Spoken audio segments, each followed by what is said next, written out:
बढ़ते हैं भाजपा राष्ट्रीय अध्यक्ष जेपी नड्डा का प्रदेश दौरा। आज एक बार फिर से प्रदेश के दौरे पर कोटा और अजमेर पहुंच रहे हैं। जयपुर एयरपोर्ट से ही कोटा के लिए रवाना होंगे। भाजपा पदाधिकारियों की बैठक वहां पर लेंगे। लेकिन सबसे ज्यादा बात जरूरी की समझना है, क्योंकि दूसरी सूची के आने से पहले जो पहली सूची से हुआ डैमेज कंट्रोल है, उसको करने की कोशिश अगर कोई बेहतर ढंग से कर सकता है तो पार्टी की हर नब्ज जानने वाले राष्ट्रीय अध्यक्ष, जो कि लोगों के बीच जब जाते हैं तो उन जैसे ही हो जाते हैं, उसके बाद भी लोग उनसे कंफर्टेबली बात भी कर पाते हैं। कोटा और अजमेर का दौरा हमारे साथ सहयोगी भंवर चारण ज्यादा जानकारी के लिए जुड़ चुके हैं।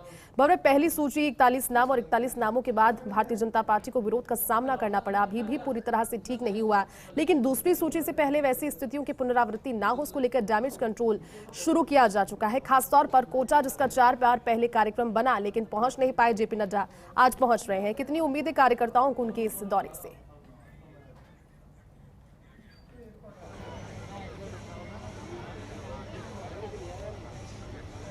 बिल्कुल जयती, और अपनी बात शुरू करने से पहले आपको दो अहम बातें बताना चाहता हूं। पहली बात तो ये कि प्रदेश भाजपा ने जो 41 उम्मीदवारों की पहली सूची जारी की है, उसमें कोटा संभाग की एक भी सीट से किसी भी विधानसभा प्रत्याशी की घोषणा अभी पार्टी ने नहीं की है।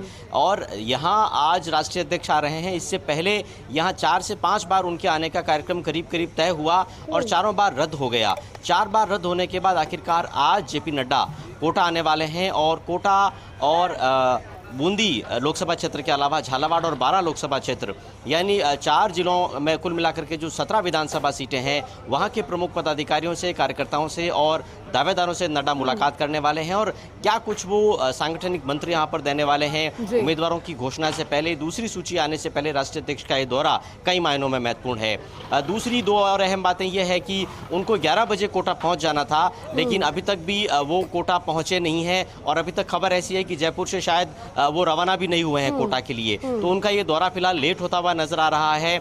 और दूसरी अहम बात यह है कि पूर्व मुख्यमंत्री वसुंधरा राजे, जो कि इसी अंचल से आती है, वो इस बैठक में शामिल होने वाली नहीं है, वो नहीं आ रही है। नड्डा के साथ प्रदेश अध्यक्ष सीपी जोशी और प्रदेश भाजपा के प्रभारी अरुण सिंह आने वाले हैं। फिलहाल करीब करीब 150 कार्यकर्ता हैं जो कि कोटा और बूंदी जिले जो हैं वहां से जुटे हैं। कुल मिलाकर के कोटा जिले में विधानसभा की 6 सीटें हैं, बूंदी जिले में विधानसभा की 9 सीटें हैं। सबसे पहले नड्डा कोटा आने के बाद इन 9 सीटों के करीब 150 जो चुनिंदा कार्यकर्ता और नेता हैं जिन्हें इस बैठक में बुलाया गया है, उनसे संवाद करेंगे, उनसे बातचीत करेंगे। और दूसरे दौर में करीब करीब 2 घंटे तक उनकी जो बातचीत है वो झालावाड़ और 12 लोकसभा क्षेत्र, जहां कुल मिलाकर के 8 सीटें हैं विधानसभा क्षेत्र की, उनके वहां से आने वाले जो जिलाध्यक्ष हैं, वहां के जो पदाधिकारी हैं, महापौर है, पूर्व महापौर है, विधायक हैं, पूर्व विधायक हैं, मोर्चे और प्रकोष्ठ के जो पदाधिकारी हैं, उन सबके साथ वो चर्चा करने वाले हैं। करीब करीब 250-250 ऐसे नाम हैं जो कि इस बैठक में राष्ट्रीय अध्यक्ष से संवाद के लिए चुने गए हैं। और खास बात यह है कि जो अपेक्षित हैं,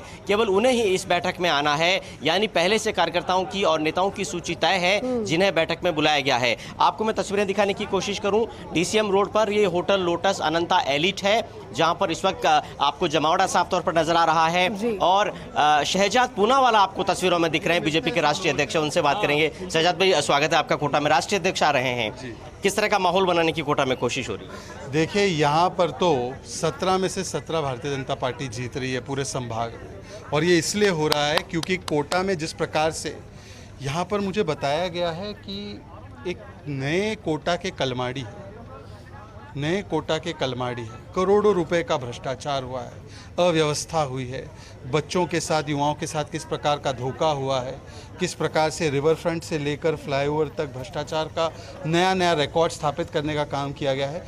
तो कोटा के कलमाड़ी नाम से कुछ लोग बहुत यहाँ पर फेमस हो चुके हैं। लेकिन शहजाद भाई, फिलहाल तो अव्यवस्थाएं पहली सूची के बाद बीजेपी में देखने को मिल रही है, सांसदों का विरोध हो रहा है कि अभी तक तो कांग्रेस अपनी सूची जारी ही नहीं कर पा रही है।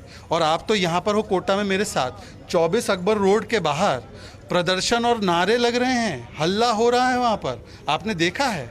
24 अकबर रोड के बाहर इतना हल्ला हो रहा है। मध्य प्रदेश में तो मंच पे एक दूसरे के कपड़े फाड़ने की बात हो रही थी, राजस्थान की सीईसी में तो अभी कपड़े फट रहे हैं कांग्रेस पार्टी के। लेकिन राष्ट्रीय अध्यक्ष कांग्रेस के बूंदी 12 आए थे कुछ दिनों पहले, क्या गई कि लाल डायरी की बात बीजेपी कर रही थी, उसमें तो लिखा है कांग्रेस रिपीट हो रही है, उन्होंने चुनौती दी है।